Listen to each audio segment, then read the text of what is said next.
Hello ji, welcome to TET वाला teacher. दोस्तों, हमारा ये चैनल सी टेट के लिए बना हुआ है और आज बात यही करने वाले हैं कि सी टेट होता क्या है। देखिए, जिस भी एग्जाम की हम तैयारी कर रहे होते हैं उस पर हम महीनों लगाते हैं उसकी तैयारी करने में, लेकिन उससे पहले यह जरूरी है कि हम अपने एग्जाम के बारे में जान लें कि सी टेट होता क्या है। इससे आपको तो फायदा होगा ही। कल को कोई आपका पड़ोसी पूछ ले, आपका कोई दोस्त पूछ ले या कोई भी ऐसे पूछ ले कि तुम किस एग्जाम की तैयारी कर रहे हो, आप बोल दोगे सर मैं तो सीटेट की तैयारी कर रहा हूं, तो वह पूछेगा कि इसको कौन दे सकता है और इसका जो क्वालिफिकेशन क्वालिफाइंग है ये है तो वह कितने नंबर पर है। तो शायद आप बता भी दें लेकिन आप उतने श्योर नहीं होंगे। तो इसलिए यह 5-7 मिनट का वीडियो है, इसको एक बार देख लो कंप्लीट, आपको अच्छी तरह समझ में आ जाएगा कि सीटेट होता क्या है। और जब आपकी श्योरिटी हो जाएगी तो फिर आपके अंदर और भी कॉन्फिडेंस आएगा एग्जाम को लेके। तो देखिए, सीटेट होता क्या है। सबसे पहले सीटेट का जो नेचर है वह कैसे है। जो सीटेट एक एग्जाम है, इससे कोई भी जॉब नहीं मिलती है। सबसे पहले तो यह बात क्लियर हो जानी चाहिए। बहुत सारे लोग बोलते हैं कि हमारा सीटेट तो क्लियर हो गया लेकिन हमें इसके बेस पे कौन सी जॉब मिली है हमें ये नहीं पता लगा।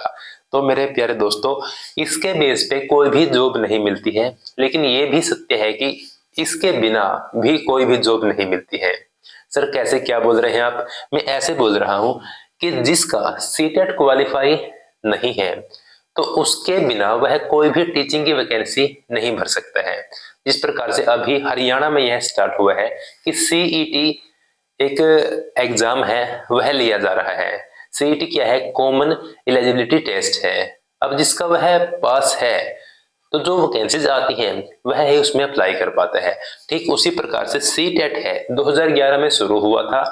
ठीक है, जो इस एग्जाम को पास कर लेता है वह एलिजिबल हो जाता है मेन पेपर देने के लिए। यानी कि अगर आप मानो कि दिल्ली में 5000 वैकेंसीज आ गई टीचिंग के लिए, आपकी बीएड कंप्लीट है या फिर आपकी डीएलएड कंप्लीट है, ठीक है, तो आप उसमें सोचते हैं कि अब तो मैंने कोर्स कर लिया है, मैं इसमें अप्लाई कर सकता हूं, मैं इसके योग्य हूं। लेकिन नहीं दोस्तों, आप उसके योग्य नहीं हैं जब तक कि आपका सी टेट एग्जाम क्लियर नहीं हो जाता। सी टेट होता क्या है?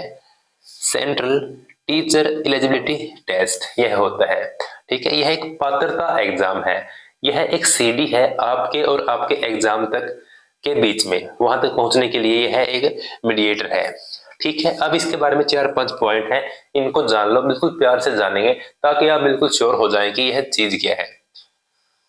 टीचिंग को मैंने हाईलाइट किया है, क्योंकि यह सिर्फ जो टीचर बनना चाहते हैं उनको ही देना होता है।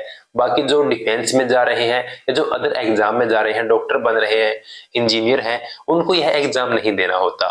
यह सिर्फ टीचिंग के लिए ही होता है। ठीक है, इसको सीबीएसई कंडक्ट कराती है।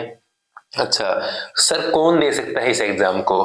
देखिए, जिसका बीएड है यानी कि bachelor in education, bachelor in education graduation के बाद में होता है, यह 12th के बाद में नहीं होता है और यह बैचलर में ही काउंट होता है, यह मास्टर में काउंट नहीं होता है। आपकी ग्रेजुएशन जब कंप्लीट हो जाएगी उसके बाद आप बीएड में आपका दाखिला ले सकते हैं। इसके साथ में डीएलएड, यह क्या होता है? डिप्लोमा इन एलिमेंट्री एजुकेशन, यह होता है। दोनों में फर्क क्या है? देखिए, जो बीएड है वह आपकी ग्रेजुएशन के बाद में होगी, लेकिन जो डीएलएड है यह 12th के बाद में हो जाएगी। तो सर इसको ही कर लेते हैं, बीएड क्यों करना, क्यों पहले हम अपनी बीए बीएससी बीकॉम करें, है ना। फर्क ये है कि जो बीएड करेगा वह 6th 7th 8th यानी कि टीजीटी का टीचर बनने वाला है, लेकिन जो डीएलएड करेगा वह पीआरटी टीचर बनेगा। पीआरटी क्या होता है?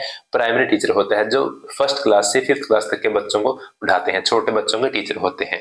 ठीक है, वैसे बेस तो यही बनाते हैं, फिर उस बेस को आगे ये लोग बढ़ाते हैं। ठीक है, और इसके इक्विवेलेंट जो भी डिग्री है वे लोग इस एग्जाम को दे सकते हैं।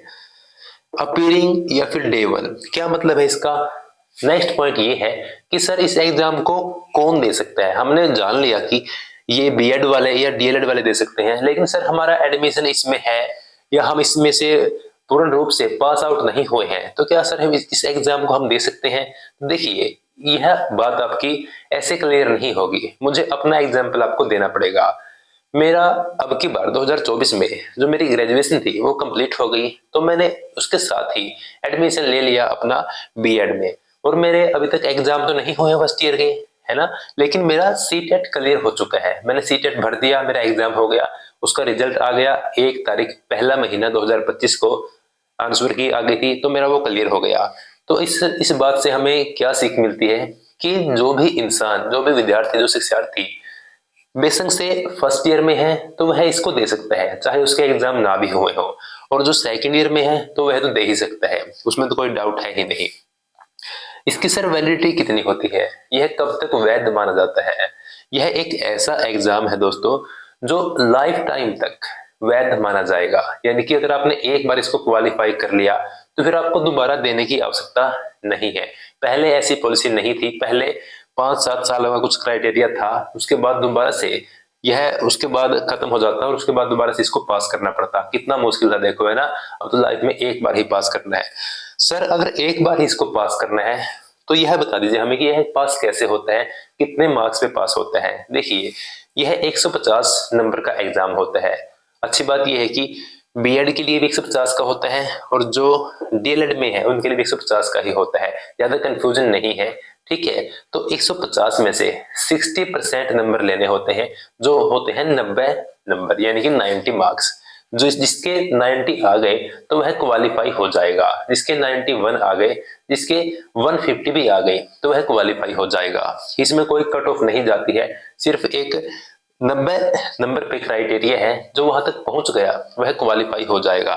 तो सर जब इतनी सारी बातें आप बता रहे हैं तो आप हमारी तैयारी क्यों नहीं करवाते टेट के लिए, सी टेट के लिए? देखो मैंने यह चैनल अभी क्रिएट किया है क्योंकि मेरा भी अभी ही पास हुआ है ना। 1 जनवरी 2025 को मेरा जो आंसर की थी वो आ गई थी। उसके बाद जो मुझे लगा कि और दोस्तों को बताना चाहिए कि तैयारी ऐसे करें, या ऐसे यह फर्स्ट टाइम ही पास हो सकता है, या फिर सेकंड थर्ड जिस भी आप जो उनसे भी आपका अटेम्प्ट है। तो इस चैनल पर टेट वाला टीचर पर क्लासेस शुरू हो चुकी हैं, 4-5 वीडियोज हमारी आ भी चुकी हैं जो बिल्कुल फ्री हैं, और आगे भी आपका डेटा आपको बिल्कुल फ्री सारा मिलता रहेगा।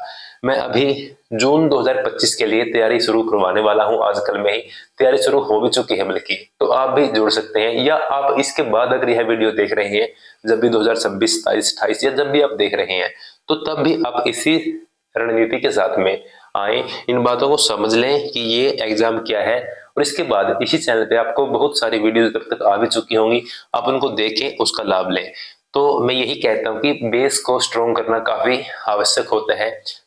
पहले आप अपने एग्जाम को जान लें, उसके बाद उसकी तैयारी स्टार्ट करें।